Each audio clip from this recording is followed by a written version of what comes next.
Can you believe I only used one pack of curly hair for this Boho-knotless? I'm surprised myself. Came out so beautiful. Hi guys, welcome back to my channel. If you're new here, my name is Green. If you're not, welcome back. So I'll be showing you how to prepare your hair for medium knotless braids, Boho style is what we'll be doing today.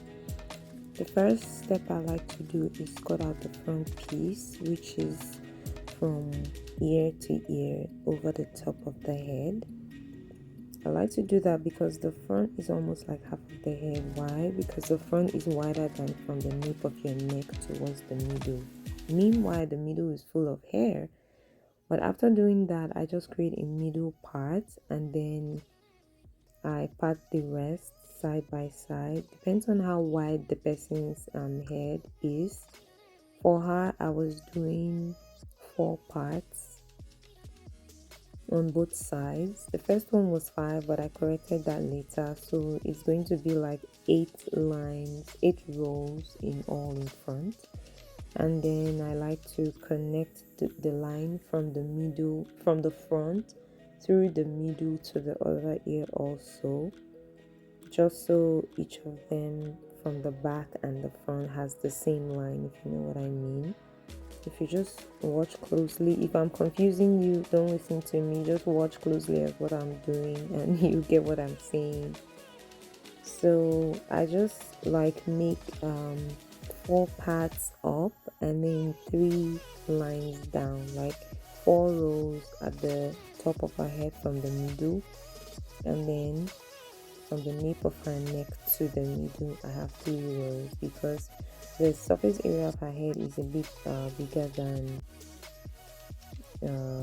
clients I usually work with, and the nape of her neck is also really wide, so the amount of braids you start with also affects the number of braids you have at the end of the day, depending on the size you're going for. Like I said, this is the medium size we're going for. So after parting the top section, I'll go down and then use my BTL gel to smooth down the hair from the nape of her neck.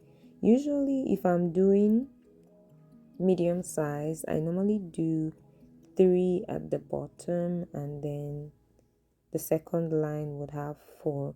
But since the nape of her neck is wide, I wanted to do 4 at the bottom, but it still was going to look too large, so I decided to make it 5 and then the next line like that, because I was doing the brick pattern method.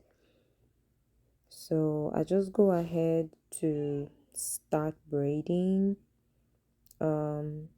It's going to be clearer in a second where you see me adding hair, how I make it to be still full and fluffy when I add the hair. So the trick I do here is using 1 pack of braiding hair. Sometimes I even use less depending on how full the person wants it or how full I think it should be. So I use, for this hair, I use the Xpression prestretched braiding hair for the straight hair, and then for the curly pieces I use the Freetress Beach coils.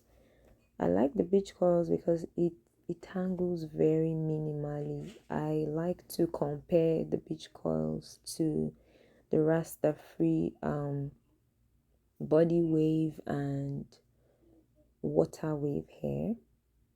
I think it's Spanish wave. It's called Spanish wave, but it's Rasta Free brand. So that's the one I was using before, but I hardly find that at the store now. So now I use the Freetress one, and it's a Freetress beach coils. Make sure it's beach coils, because the last time I used another coil but still from Freetress, it tangled a whole lot even before I was done with the hair, because I needed it to be longer. So but this beach coils usually comes in only 12 inches. I've never seen longer or shorter. It's always 12 inches. What I do is I add the piece I want to use on the hair, and then I pull one hand of the coily piece to be a little longer than the other hand. Then I first bring out the shorter hand after braiding it in. So just watch closely, you see what I mean. After adding the hair, braid like once or twice to like hold it in very well so it doesn't pull out. Then I pull out the shorter hand first. Then I braid down a little more, adding the straight hair as I go. Then I pull out the second hand of the same piece of hair I have originally added from the beginning. That way I don't get to add two pieces of hair and braid the other one in to be like a waist or whatever. Does that make sense? I mean, that's what I do to get like my hair to be really full, my braids to be really full with the coils. I use one piece, but I bring out both hands at different points of the braid. That's the magic. That's all you have to do. And then the way I seal my braids, I like to seal it with heat. Sometimes I use glue. The glue is preferable for me if I'm not doing the boho style mostly.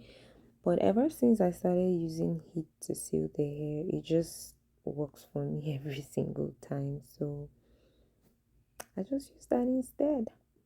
What I do is I heat up my Revlon flat iron to 330 degrees Fahrenheit, and then I just place it like 3 times on the ends of the hair after using a little piece to wrap it at the end. After braiding to the length I want, I just take out a little piece, wrap it over, and then I don't tie it, just create a little don't make a loop, but just wrap it to create that tie there, and then place the flat iron on top of the tie to seal the tie on the edge of the braids, if that makes sense.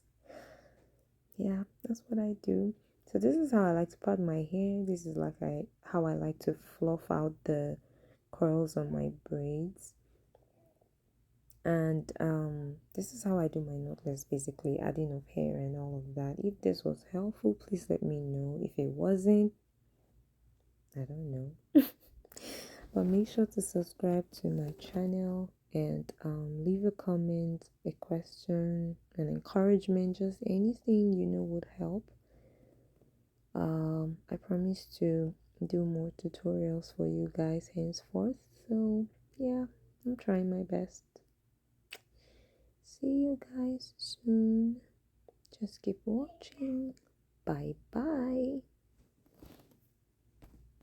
Okay, so before I forget, the coils at the end of the braids, I usually don't like to add the curly pieces of hair because it's more hair and it's more stressful for me when I want to dip it in hot water. So I just to get the coils to match the coil pattern of the beach coils I use from Freetress, I just do a braid down. So after braiding, I brush it up, like brush it down. Brush out all the tangles or whatever, and then I take out some of the hair. I divide it into like 4 different sessions, and then I do like a big braid down of each session from where the leave out is, like from the point I sealed the hair. Then I dip it in, I pour boiling water over it and then dip it again in the bucket of water. Then I dry it out a little bit, add some mousse, and then loosen the braids and then add mousse again and dry it out. That's why you see the coil pattern is different from it's different from when I use the rollers or the rods to create the curls. But if I'm doing like extremely tight coils, I use the rollers so that everything blends perfectly together, and I make sure the bottom part of the hair is not too thick so that it's the weight of the coils below matches the weight inside, like when you visibly look at it, matches the weight of the coils on the body of the braids. So that's the magic. Just watch till the end and you see what I'm talking about. So see ya. Thank you for subscribing.